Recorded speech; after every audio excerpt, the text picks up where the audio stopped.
আজ 7ই আগস্ট 2024 বঙ্গভবন। রাষ্ট্রপতির সাথে পুলিশের নবনিযুক্ত আইজিপি সাক্ষাৎ। চেইন অফ কমান্ডের বজায় রেখে পুলিশের প্রতিটি সদস্য যাতে উন্নত মনোবল ও সাহসিকতার সাথে দায়িত্ব পালন করতে পারে, সেই লক্ষ্যে প্রয়োজনীয় পদক্ষেপ নেয়ার নির্দেশ দিয়েছে রাষ্ট্রপতি মোহাম্মদ শাহাবুদ্দিন। পুলিশের নবনিযুক্ত মহাপরিদর্শক মোহাম্মদ মইনুল ইসলাম আজ বঙ্গভবন রাষ্ট্রপতির সঙ্গে সাক্ষাৎ করতে গেলে রাষ্ট্রপতি নির্দেশ দেন।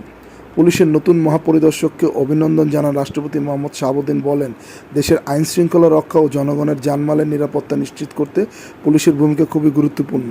তিনি বলেন, বিরাজমান পরিস্থিতি দেশের আইন শৃঙ্খলা স্বাভাবিক করার সবচেয়ে গুরুত্বপূর্ণ এবং পুলিশকে এই কাজটি করতে হবে।